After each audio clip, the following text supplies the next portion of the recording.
গতকাল সকালে একটা জুডিশিয়াল কু করার চেষ্টা করা হয়েছিল, সেই প্রচেষ্টা ছাত্র জনতা ঠেকাই দিছে। কিন্তু এই প্রতি বিপ্লব ধারণার চাইতেও দ্রুত ঘটছে। যারা হাসিনার শাসন ফিরে আনার মিশনে আছেন তাদের সাবধান করে দিয়ে বলতে চাই, প্রতি বিপ্লব ঘটানোর মতো সক্ষমতা আপনাদের নাই। সরকার হাতে ছিল, হাসিনা দেশে ছিল, ছাত্রলীগ ছিল, যুবলীগ ছিল, অস্ত্রপাতি ছিল, তাই পারেন নাই। ছাত্র জনতা প্রতি বিপ্লব রুখে দিবে, তবে অনেক রক্তপাত হবে। এই রক্তপাত যদি এড়াইতে চান তাইলে এই অপচেষ্টা বন্ধ করেন। আমি আগের এপিসোডে বলছি যে এই বিপ্লবের স্টেক হোল্ডারদের কথা শুনতেছে না সরকার যারা গঠন করছে। আপনারা মনে করছেন আপনারাই একমাত্র বেশি বুঝেন, আর কেউ বুঝে না। এই আত্মম্ভরিতায় আজকের আপনাদের জুডিশিয়াল কুকের মুখে দাঁড় করাইছিল। আমি জনগণকে আহ্বান জানাবো, ইন্ডিয়ার বসানো পতিত সরকারের রাষ্ট্রপতি এবং সেনা নেতৃত্বের কার্যকলাপের প্রতি কড়া নজর রাখেন। কোনো পাবলিক হিয়ারিং প্রকাশ্যে জনগণের মধ্যে যাচাই বাছাই ছাড়া বিপ্লবের অংশীজন, সমর্থক এবং অংশগ্রহণকারী রাজনৈতিক দলসমূহ যারা অন্তর্বর্তীকালীন সরকারের রাজনৈতিক বৈধতা এবং ন্যায্যতা সরবরাহ করছেন তাদের সকলের সাথে পরামর্শ করে আপিল বিভাগের নতুন বিচারপতিদের নিয়োগ করেন। এর অন্যথা করলে বৈধতার সংকটে পড়বেন এবং গণ অভ্যুত্থানের মিত্র পক্ষসমূহের মধ্যে বিভক্তির দায়ে অভিযুক্ত হবেন। ইন্ডিয়ার বসানো পতিত সরকারের রাষ্ট্রপতি এবং সেনা নেতৃত্বের বশ্যতা স্বীকার করে অন্তর্বর্তীকালীন সরকারের পরিচালনার পথে যারা ডক্টর মোহাম্মদ ইউনূসকে ঠেলে দিচ্ছেন তাদেরকে কোণঠাসা করে ফেলেন। আশা করি বিচার বিভাগ নিয়ন্ত্রণকারী দস্যুদের আজকের কুপ্রচেষ্টা ব্যর্থ হওয়ার পর আপনাদের হুঁশ ফিরবে, সজাগ এবং সচেতন হবেন। যারা রাস্তায় আছেন, গণ অভ্যুত্থানকারী সংস্থার কেন্দ্রে যারা নীতি নির্ধারণ, কৌশল প্রণয়ন এবং সমন্বয় করতেছেন তাদের বলবো, আপাতত বিজয়ের আনন্দে আত্মহারা না হইয়া দ্রুত রাষ্ট্র পরিচালনার গুরুত্বপূর্ণ চ্যালেঞ্জসমূহ চিহ্নিত করে তা মোকাবেলার কাজে মনোযোগী হন। প্রতিবিপ্লব ঠেকানোই এখনকার প্রথম কাজ। আমি আগের ভিডিওতে বলছি দেশে এখন কোনো বিরোধী দল নাই, সুতরাং আমরা যারা বাংলাদেশের দ্বিতীয় স্বাধীনতা সংগ্রামে ভূমিকা রাখছি তারাই বিরোধী দলের কাজটা করব। এটা আমরা করব কয়েকটা জরুরি কারণে। কি কি কারণে? প্রথমত, এই সরকার একটা অত্যন্ত ক্রিটিক্যাল সময় দেশের শাসনভার গ্রহণ করছে। এই সরকারের সাফল্যের উপর নির্ভর করতেছে আমরা আমাদের বিজয় ধরে রাখতে পারবো কি পারবো না, নাকি আমাদের দ্বিতীয়বারের স্বাধীনতা অব্যাহত হয়ে যাবে। সুতরাং এই সরকারকে গঠনমূলকভাবে সমালোচনা করা, সহায়তা করা আমাদের কর্তব্য। দ্বিতীয়ত, এই সরকার যে প্রক্রিয়া গঠিত হয়েছে এবং এতে যারা অন্তর্ভুক্ত হয়েছেন তাতে এর সাথে সীমাহীন আত্মত্যাগের মাধ্যমে অর্জিত আমাদের এই ঐতিহাসিক বিপ্লবের যে স্পিরিট তা আগামী দিনগুলোতে সঠিকভাবে বাস্তবায়িত হবে কিনা তা নিয়ে আমার গভীর সন্দেহ আছে। তাই এই সরকারকে লাইনে রাখার কাজটা বিপ্লবীদেরকেই করতে হবে। তৃতীয়ত, এই সরকারের 16 জন উপদেষ্টার মধ্যে 12 জনের এই সরকার পরিচালনার কোনো দৃশ্যমান যোগ্যতা এবং অভিজ্ঞতা নাই। এরা নিশ্চিতভাবে মেস আপ করবেন। তাদের ভুল এবং ব্যর্থতা নির্দেশ করা একটা অতি গুরুত্বপূর্ণ কাজ। বাংলাদেশের মিডিয়া যদি বিশ্বাসযোগ্য হতো তাহলে এই কাজটা তারাই করতে পারতেন। কিন্তু ফ্যাসিস্ট আমলে আমরা আমাদের মিডিয়ার যে দাসসুলভ এবং অনেক ক্ষেত্রে গণবিরোধী ভূমিকা দেখছি তাতে এদের উপরে বিন্দুমাত্র আস্থা রাখা যায় না। তাছাড়া এই মিডিয়া হাউসগুলোর মালিকেরা প্রায় সব ক্ষেত্রে পলাতক গণখনি হাসিনার অনুগ্রহপ্রাপ্ত, চরম অসৎ, দুর্নীতিগ্রস্ত, লুটেরা ব্যবসায়িক গোষ্ঠী। এরা সুযোগ পেলে বিপ্লবকে ব্যর্থ করে দেওয়ার চেষ্টা করবে। চতুর্থত, এই সরকার ভুল করলে বা ব্যর্থ হলে পরাজিত ফ্যাসিস্ট শক্তি এবং তার ভারতীয় পৃষ্ঠপোষকেরা তার পুরো সুযোগ নিয়ে আবার ঢুকে পড়ার চেষ্টা করবে। ইতিমধ্যে ভারত সরকার ইউনূস সরকারের প্রতি গভীর নেতিবাচক মনোভাব দেখেছে। ঢাকায় নিযুক্ত ভারতীয় হাইকমিশনার অন্তর্বর্তীকালীন সরকারের শপথ গ্রহণ অনুষ্ঠানে আসেন নাই। ভারতের মিডিয়াতে আমাদের দ্বিতীয় স্বাধীনতা নিয়ে ব্যাপক নেতিবাচক এবং উস্কানিমূলক প্রচার চালানো হচ্ছে। আমি এই প্রসঙ্গে আবার পরে আসবো। সুতরাং ভারত যে তার হারানো উপনিবেশ ফিরে পাওয়ার জন্য সুযোগের অপেক্ষায় আছে তা আমরা ইতিমধ্যেই ভালোভাবে উপলব্ধি করতে পারছি। এই পরাজিত শক্তি হাসিনা এবং তার প্রভু ভারত যাতে এদেশের রাজনীতি এবং শাসনে কোনোভাবে পুনঃপ্রবেশ করতে না পারে সেই জন্য সরকারের সমালোচনার স্পেসটা আমাদের দখলেই রাখতে হবে। পঞ্চমত, গণতন্ত্রকে একটা শক্ত ভিত্তির প্রতিষ্ঠার জন্য সরকারের গঠনমূলক সমালোচনার একটা সুস্থ ধারা তৈরি করা অত্যন্ত জরুরি। সরকারের জবাবদিহিতা নিশ্চিত করার লক্ষ্যে এই সমালোচনা হতে হবে নির্মমভাবে সত্য এবং বস্তুনিষ্ঠ। এতকাল আমরা দেখছি বিভিন্ন সরকারের সমালোচনাকে শত্রুতামূলক বলে মনে করা হতো। এই নষ্ট সংস্কৃতি থেকে বেড়ায় আসতে হবে। এই লক্ষ্যে বর্তমান পরিস্থিতিতে গঠনমূলক বিরোধী দলের ভূমিকা পালনের উদ্দেশ্যে আমি বাংলাদেশের কয়েকজন গুণী, অভিজ্ঞ এবং পরীক্ষিত দেশপ্রেমিক ব্যক্তিদেরকে নিয়ে একটা ফোরাম গঠন করার পরিকল্পনা করছি, যার নাম হবে শ্যাডো ক্যাবিনেট বা ছায়া পরিষদ। বিভিন্ন গণতান্ত্রিক দেশে এই ধরনের ব্যবস্থা আছে। এই পরিষদ দেশের প্রধান প্রধান ইস্যুর উপরে আমরা কি কি নীতি ব্যবস্থা নিতে পারি তা নিয়ে প্রকাশ্যে আলোচনা করব, জনগণকে সম্পৃক্ত করব, সরকারকে লাইনে রাখার চেষ্টা করব এবং সর্বোপরি আমাদের দ্বিতীয় স্বাধীনতা যাতে ব্যর্থ বা বেহাত হয়ে না যায় তার সর্বাত্মক চেষ্টা করব। একই সাথে আমরা দেশের এবং জাতির বিরুদ্ধে আমাদের গণতান্ত্রিক অধিকার এবং সকল প্রকার মানবাধিকার এবং আমাদের স্বাধীনতা, সার্বভৌমত্ব এবং আঞ্চলিক অখণ্ডতা এবং জাতীয় মর্যাদার বিরুদ্ধে যে কোনো কনস্পিরেসি, যে কোনো ষড়যন্ত্রের বিরুদ্ধে জনগণকে অবহিত রাখবো যাতে তারা এই সমস্ত অশুভ চক্রান্ত ব্যর্থ করে দিতে পারেন। আমি আশা করব প্রফেসর ইউনূস আমাদের এই ভূমিকা ইতিবাচকভাবে এবং গুরুত্বের সাথে গ্রহণ করবেন। এই কথাটা আমি বলতেছি এই কারণেই যে প্রফেসর ইউনূসের একটা কথায় আমার কিন্তু খটকা লাগছে। স্যার, আপনি কিছু মনে করেন না, আমি এটা বলতাম না কিন্তু আমি এটা বলতে বাধ্য হইতেছি। আপনি বলছেন যে এখন থেকে আপনার কথা শুনতে হবে। না স্যার, আপনাকে বরং আমাদের কথা শুনতে হবে, জনগণের কথা শুনতে হবে। মনে রাখবেন, এই বিপ্লবের নায়ক কিন্তু আপনি না। আমরা যা বলবো সেটা সত্যি ভেবেই বলবো। আপনি প্রথমে এয়ারপোর্টে এই কথা বলছেন, কিন্তু আমার কথা শুনতে হবে, এটা স্বৈরাচারের কণ্ঠস্বর স্যার। আমরা এটা নিয়ে সঙ্গত কারণে কথা বলিনি, কিন্তু এইটা ভাবেন না স্যার যে আমরা এটা লক্ষ্য করিনি। আমরা লক্ষ্য করছি এবং নোট রাখছি। এই বিপ্লবের ফসল যাতে লুট হইয়া না যায় আমাদের দ্বিতীয় স্বাধীনতা যেন আবার বিদেশিদের পায়ে বিসর্জিত না হয়, তার জন্য আমরা আমাদের জবান খোলা রাখবো। দেশ কিন্তু গ্রামীণ ব্যাংক না স্যার, আর আপনি কিন্তু দেশের এমডি না স্যার। হ্যাঁ, যাই হোক, আপনাকে এবং আপনার সরকারকে আমাদের কথা শুনতেই হবে। আমাকে কিঞ্চিত এটা রূঢ়ভাবে বলতে হইল, কারণ এটা শুধু আপনি বলেননি, এক উপদেষ্টা দায়িত্ব নিতে না নিতেই বললেন কঠিন এবং বিব্রতকর প্রশ্ন করবেন না। এই সরকার কতদিনের হতে পারে, এইরকম আপনার কোনো প্রত্যাশা আছে? আপনি আমাকে কোনো কঠিন প্রশ্ন করেন না। এটা তো স্বৈরাচারের ভাষা।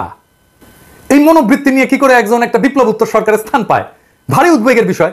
আমি আরো উদ্বিগ্ন, এই সরকারে 11 3 জন ব্যক্তিত্ব জায়গা পেলেন কি করে এবং কারা কারা, আসেন আমরা একটু দেখি। এর মধ্যে একজন হইতেছেন ব্রিগেডিয়ার সাখাত, যার সম্পর্কে আগের ভিডিওতে বলছি, কিন্তু উনার কীর্তি এতই মহৎ যে উনার সম্পর্কে বললে আর শেষ হবে না আর কি। 2008-এর নির্বাচনে কিভাবে আওয়ামী লীগ জিতলো জানেন?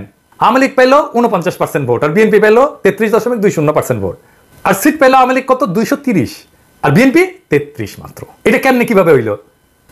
আসেন এটা একটু দেখি, এবং এর পিছনে কুশীলভ কে ছিল। জাতীয় সংসদে কিছু আসন আছে আওয়ামী লীগ পাবেই, যতই খারাপ অবস্থা হোক। মানে এখনো যদি ইলেকশন হয় তাও পাবে। কিছু আসন আছে যা বিএনপি পাবেই, যতই খারাপ অবস্থা হোক বিএনপি। প্রায় 150টার মতো আসনে এক ধরনের টাগ অফ ওয়ার চলে, মানে টানাটানি চলে আর কি। কে জিতবে নিশ্চিত না, একটা কিংবা দুইটা কেন্দ্রের ফল হিসাব বদলে দেয়। এই এম সাখাওয়াত হোসেন 2008 সালের 133টা আসনের সীমানা এমনভাবে পুনর্বিন্যাস করে যেন 133টা আসনে নিশ্চিতভাবে আওয়ামী লীগ পায়। যেই একটা দুইটা কেন্দ্র দিয়া ফলাফল বদলে যেতে পারতো, ওই একটা দুইটা কেন্দ্র এমন একটা আসনের সাথে যুক্ত করে দেওয়া হয় যা আসলে ওই আসনে কোনো ভূমিকা রাখতে পারে না। সো সেই আসনের ফলাফল নির্ধারণে ওই কেন্দ্রগুলোর একটা অ্যাডভান্টেজ নষ্ট করে দেওয়া হয়।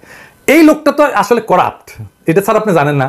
হ্যাঁ, আপনি তার পাশে রাখছেন। চট্টগ্রামে থাকার সময় সেনাবাহিনীর গম চুরির দায়ে আর্মি থেকে ডিসমিস চেয়ে, তো এই লোককে নিয়ে প্রফেসর ইউনূস কেমনে কাজ করবে? আমি শুনছি উপদেষ্টা পরিষদের মিটিংয়ে নাকি মিলিটারি মেজাজ দেখায়, সত্য মিথ্যা জানি না। কেমন খাসটা দেখেন, ডরে বিদ্রোহী পুলিশদের সাথে কথা বলতে রাজারবাগ পুলিশ ফাঁড়িতে যায় না, আবার মিলিটারি মেজাজ দেখায়। শুনলে একদম পিত্তি জইলা যায় এই সমস্ত কথা শুনলে। এখন সুশীল হয়ে বসছে, এখন সরকার হয়ে বসছে। আর তৌহিদ হোসেন সাহেব, আমি কিন্তু ওনাকে পছন্দ করি। উনি কিন্তু 11 সময় পররাষ্ট্র সচিব ছিলেন, ব্যক্তিগতভাবে অত্যন্ত সজ্জন মানুষ, সন্দেহ নাই। আমি বলছি যে আমি ওনারা পছন্দ করি, ওনার সাথে আমার দেখা হয়েছে, এক সময় কথা হয়েছে, কিন্তু সরকার হিসাবে কিন্তু পছন্দ করি না, বিশেষ করে এই সময়। কারণ তার সচিব থাকার সময় বাংলাদেশকে ভারতের পায়ে সমর্পণ করা হয়। এবার আমরা দ্বিতীয় মুক্তিযুদ্ধ করে ভারত মুক্ত হইলাম, এখন কি করে আশা করতে পারি যে তিনি বুক চিতায় শহীদ আবু সাইদের মতো ভারতের সামনে দাঁড়াতে পারবেন? আমি অন্তত সেই আশা করি না। সেই মেরুদণ্ড ওনার নাই, থাকলে সেই সময় রুখে দিতেন। তাই এই কাজ তারে দিয়ে হবে না। আর 111 আর কুশীলা বলে হাসান আরিফ, এর আমলে 3 মাসের তত্ত্বাবধায়ক সরকারকে টেনে টুনে 2 বছর মেয়াদি করা হয়, যার ফল আমরা 16 বছর ধরে মর্মে উপলব্ধি করতেছি। কে 2 বছর মেয়াদি করার কাজটা করছে? উনি। এই সরকারের প্রত্যেক মানুষকে হইতে হবে দক্ষ বিপ্লবের চেতনাবান এবং সাহসী এবং হৃদয়বান। হাসান আরিফ তার পুত্রবধূকে 9 মাসের অন্তঃসত্ত্বা অবস্থায় জেলে পাঠিয়েছিলেন। জেলেই মহিলার বাচ্চা হয়েছে। আপনার যত বড় শত্রু হোক না কেন, 9 মাসের অন্তঃসত্ত্বা নারীকে আপনি জেলে পাঠাইতে পারেন? উনি বলবেন জেলে তো আমি পাঠাই নাই, পুলিশ নিয়ে গেছে। 10 বার জামিন চাইছিল এই মহিলা, ওনার পুত্রবধূ। ক্ষমতা খাটায় আটকায় দেওয়া হয়েছে। কে ক্ষমতা খাটাইছে? 2 বছরের মাসুম বাচ্চাকে মায়ের কাছ থেকে সরাই রাখা হয়েছে। উনি তো বাসার মানুষকে আগে দেখবেন, দেশের মানুষের প্রতি ন্যায় উনি কেমনে করবেন? নিজের বাসা ঠিক রাখতে পারে না, আর দেশের প্রতি দায়িত্ব পালন করতে আসছেন। এই সমস্ত বালের আলাপ দিয়েন না তো আমার সাথে, তার অপকর্মের ফিরিস্তি পরে দেওয়া যাবে। যাই হোক, স্থানীয় সরকার পল্লী উন্নয়ন সমবায়ের দায়িত্ব যদি কাউকে দিতে হয়, তাহলে তো 11 একজন কুশীলভকে কেন? এই বিষয়ে তার কি বিদ্যা, কি অভিজ্ঞতা? সরকার কি এরকম একটা বাটোয়ারার বিষয়? এবার আর কয়েকটা প্রশ্ন রাখি। 15 বছর স্বৈরাচারের কোলে বৈশা সকল সুযোগ সুবিধা ভোগ করছে জাতীয় পার্টি। তারাও তো স্বৈরাচারের দোষর নাকি? হাসিনার তো তারা জোট সঙ্গী। কেমন করে বিপ্লবী সরকারের শপথ অনুষ্ঠানে তারা অংশগ্রহণ করে? এ দায় কার? আরেকটা বিষয়, ইন্ডিয়া আর আওয়ামী লীগ হিন্দুদেরকে মাঠে নামাইছে, এটা বলে যে তাদের উপর নির্যাতন হইতেছে। আপনি একজন হিন্দু স্ট্যাটাস দেখেন, সে বলতেছে আওয়ামী লীগের নির্দেশে ফুরসাইল গ্রামের পোদ্দার বাড়ি এই মন্দিরে বোম ফুটাইছে। এই সাহেব দেখান কারা এটা করছে এবং সে কি বলে, যাকে ধরছে সে কি বলতেছে। আমরা 3 জন ছিলাম, মাসুদ খানে পাঠাইছে। কোনো টাকা অফার করছিল না, আমরা তো তার কথা আর কি ফুটাইছি। কোন জায়গায় ফুটাইতে বলছে? মন্দিরের সামনে ফুটাইছি। কোন এলাকায়? ফুসে কে ফুটাইতে বলছিল? কে? মাসুদ। আপনি কি মাসুদ খান নেতা? উনি বোম ফুটাইতে বলছে মন্দিরে, বোমটা অর্ডার দিছে? আচ্ছা ঠিক আছে। কটা বোম? আমরা তো 2টা বোম ছিল। 2টা বোম দিছিল? কি নিয়ে আইছিলা? না, আমাদের বোমই ছিল। সাথে কি নিয়েছিলা? বাইক নিয়েছিলা? না, সাথে একটা বাইক ছিল। কে গেছিল সাথে? সাথে কে গেছিল? 3 জন। নাম কি? সৌমিত, তুহিন আর আমি। ওকে। আচ্ছা, তোমাদের কোনো টাকা কি বলে নিছে? কি বলে নিছে তোমাদের? তোমাদের কি বলে ওখানে নিছে? কি বলে দিছে এটা বলো। আমাদের বোম ফুটাইতে বলছে আর কি ফুটাইছি। কইছে এটা বন্ধ করতে কোনো টাকা পয়সা দিছে? কোনো দিছে কোনো? না। সে বিষয়ে তুমি কিছু জানো? না। মাল্লা কেন? ওটা জানি না। তা তোমরা মাল্লা কেন? তোমার স্বার্থ কি? এইগুলা ইন্ডিয়ান মিডিয়া ছড়াইতেছে। এই যে দেখেন 20টা গুজব তারা আইডেন্টিফাই করছে। দেখেন কিরকম গুজব। এই যে সাহেব একটা কইরা দেখান। হ্যাঁ দেখেন কি কিরকম ফলস গুজব এই সমস্ত গদি মিডিয়া ছড়াই দিচ্ছে টুইটারে। ইন্ডিয়ারে বলতেছি, নিজের দেশে সংখ্যালঘুর নিরাপত্তা নিয়ে বিচলিত হন, বাংলাদেশ নিয়ে বিচলিত হইয়েন না। এমনিতে তো আমসালা দুইটাই গেছে, বাংলাদেশের সাথে সম্পর্ক আরো নষ্ট করতে না চাইলে থামেন। এইবার বাংলাদেশের হিন্দুদের নিজের রাজনৈতিক কৌশল বাস্তবায়নে ঘুঁটি বানাইবেন না। পাশারসা আমরা কিন্তু তুলে দেবো একেবারে। আওয়ামী লীগ নেতারা 300 দুষ্কৃতিকারীদের ভাড়া করছে ডাকাতি করার জন্য, ঢাকা এসে ডাকাতি করতেছে, অবিশ্বাস্য। তো হিন্দু ভাইরা একটু শুনেন, হাসিনার শাসনকে ফিরে আনার জন্য হিন্দু নির্যাতনের কাঠ খেলবেন না। এই অস্থির সময় দুর্বৃত্তরা সুযোগ নেয়।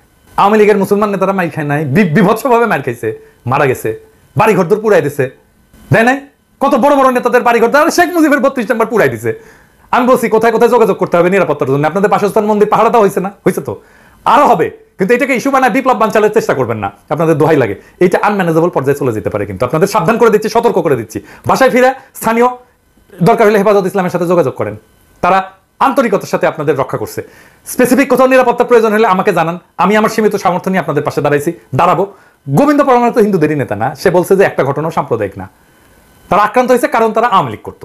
এখন ধরেন পঙ্কজ দেবনাথ যদি ডলা খায়, তাই তো বলতে পারে না সে যে হিন্দু জন্য ডলা খাইছে। আওয়ামী লীগ যে নির্যাতন চালাইছে গত 15 বছর সারা বাংলাদেশের মানুষের উপরে, সেটার একটা প্রতিক্রিয়া হবে না? হবে তো। পঙ্কজ দেবনাথ ডলা খায় কারণ সে আওয়ামী লীগ, এইটার জন্য না যে সে হিন্দু। এটা হিন্দু মুসলমান উভয়ের ক্ষেত্রেই হবে। আপনি হিন্দু পরিচয় নিয়ে সুরক্ষা চান কেন? আপনি তো স্বার্থপর কেন? আওয়ামী লীগ করে যে মুসলমান, সে কি পরিচয়ে সুরক্ষা পাবে? তার বাড়ি ঘর দূর গেছে না? আওয়ামী লীগের কোন নেতার বাড়ি অক্ষত আছে আমাকে বলেন তো? জেলা পর্যায়ের নেতা বাড়ি পর্যন্ত অক্ষত নাই। আরে শেখ মুজিবের 32 নম্বর ধ্বংস হয়ে গেছে, হাসিনার গণভবন ধ্বংস হয়ে গেছে। তো হাসিনার পতন হয়েছে তো, তাই না? হাসিনার পতনের পরেও যে আপনারা বাংলাদেশের হিন্দুরা শান্তিপ্রিয়ভাবে বাধাহীনভাবে ব্যাপক জমায়েত এবং মিছিল করতে পারছেন বিভিন্ন জেলায় কোনো ধরনের বাধা ছাড়া, তাতে কি প্রমাণ হয় না যে আপনারা ভালো আছেন? আপনার নেত্রী হাসিনা আমাদের করতে দিছে? দেয় নাই তো। ফাইনালি গোপালগঞ্জে আর্মির উপরে হামলা করছে গোপালীরা, এটা নিয়ে একটু আলাপ করি। এই একটা জায়গায় আছে হাসিনার হয়ে গুন্ডামি করার জন্য অবশিষ্ট, মানে এই যে ব্রুট ফোর্স, এটা অ্যাপ্লাই না করে সহজেই গোপালী ঝামেলা ট্যাকেল করা যায়। এই কৌশল সব জায়গাতেই প্রয়োগ করতে পারবেন। গোপালগঞ্জের সাপ্লাই চেইন এটা কেটে দেবেন, সেনাবাহিনীকে বলতেছে। এটা খুব সিম্পল মিলিটারি স্ট্র্যাটেজি। সরকারি কর্মচারীদের উজ্জ্ব করেন, বিদ্যুৎ লাইন বিচ্ছিন্ন করেন, গ্যাসের লাইন থাকলে বিচ্ছিন্ন করেন, পানি সরবরাহ হবে না, গ্রামের সাথে সংযোগ বিচ্ছিন্ন করে দেন, রেডিওতে শান্তিপ্রিয় জনগণকে শহর ত্যাগ করতে বলেন, মাইক্রোফোনে বলেন, দরকার হলে লিফলেট ছাড়েন, তারপরে অভিযান চালান, বিনা রক্তপাতে ঠান্ডা হয়ে যাবে। হাসিনা এবং জয়ের এই শয়তানি বন্ধ করতে হবে। কি কৌশলে? আসেন এটা আলাপ করি। ভারতকে, হাসিনাকে বহিষ্কার করতে হবে। একজন গণহত্যাকারীকে ভারত আশ্রয় দিতে পারবে না। ভারতের সাথে আমাদের আরো অনেক ফয়সালা আছে, ভারতকে বলতে হবে। ঢাকার হাইকোর্টের সামনে থেকে অপহৃত সুখরঞ্জন মালিক কিভাবে ভারতের জেলে যায়, বিএনপি নেতা সালাউদ্দিন কিভাবে ঢাকা থেকে গুম হয়ে সিমলায় আবিষ্কৃত হয়, সরকারকে কূটনৈতিক চ্যানেলে এই প্রশ্ন ছুড়ে দিতে হবে ভারতকে শান্তিতে থাকতে দিবেন না। ভারতকে শান্তিতে থাকতে দিবেন তো শেখ শয়তানি কন্টিনিউ করবে। জাতিসংঘে অভিযোগ দিতে হবে বাংলাদেশের রাজনীতিতে কেন হস্তক্ষেপ করছে ভারত। প্রমাণ আছে তো। ভারতের সাথে সমস্ত চুক্তি প্রকাশিত করতে হবে, যে চুক্তিগুলো বাতিলযোগ্য সেইগুলো অবিলম্বে বাতিল করার জন্য সরকারকে ব্যবস্থা নিতে হবে। জব পারমিট ছাড়া যারা বাংলাদেশে কাজ করতেছে ভারতীয়, তাদেরকে গ্রেপ্তার করতে হবে। এবার কেয়ার সহ যে সমস্ত হাসপাতালে ইন্ডিয়ান ডাক্তার আছে তাদেরকে তাড়াইতে হবে এবং গ্রেপ্তার করতে হবে, কারণ তারা আইন ভাঙছে। আইন কিভাবে ভাঙছে আসেন বলে দিচ্ছি। বাংলাদেশের আইন অনুসারে বিদেশি ডাক্তার টেম্পোরারি রেজিস্ট্রেশন পায়, কিন্তু রোগী দেখতে পারবে না। একটা ক্ষেত্রে পারবে, যদি স্থানীয় ডাক্তারকে প্রশিক্ষণ দেয়। এরা প্রশিক্ষণের কথা বলে ধুমসে রোগী দেখতেছে, এটা তো কোনো প্রশিক্ষণ দিচ্ছে না, তাই না? বসে রোগী দেখতেছে, এটা পারে না, এটা আইন বিরুদ্ধ কাজ। এই আইন বিরুদ্ধ কাজ করার জন্য এদের প্রত্যেককে গ্রেপ্তার করতে হবে। হাসিনারে শান্তিতে থাকতে দিচ্ছেন জন্য সে শয়তানি করতেছে। হাসিনার বিরুদ্ধে আইসিসিতে আয়নাঘর নিয়ে এখনই মামলা করেন। আর এই আন্দোলনের সময় যে গণহত্যা হয়েছে তার তদন্তের জন্য জাতিসংঘকে আহ্বান জানায়। বাংলাদেশের কোনো ইনস্টিটিউট নাই এটা তদন্ত করতে পারে। আরে পুলিশ ও তো ভয়ে আসতেছে না, ও কি করবে? আর এই জুডিশিয়ারি দেখছেন কি অবস্থা, সব ঠান্ডা হয়ে যাবে। জাতিসংঘকে আহ্বান জানান, জাতিসংঘ যখন এটা তদন্ত করতে আসবে। হাসিনা নাশকতার নির্দেশ না দিয়ে আবার গর্তে ঢুকবে। ইন্ডিয়ার হাসিনাকে দৌড়ের উপরে রাখেন, বাংলাদেশ ঠান্ডা থাকবে, বিপ্লব রক্ষা পাবে, প্রতি বিপ্লব করা একদম হান্দায় দেওয়া হবে। ইনকিলাব জিন্দাবাদ।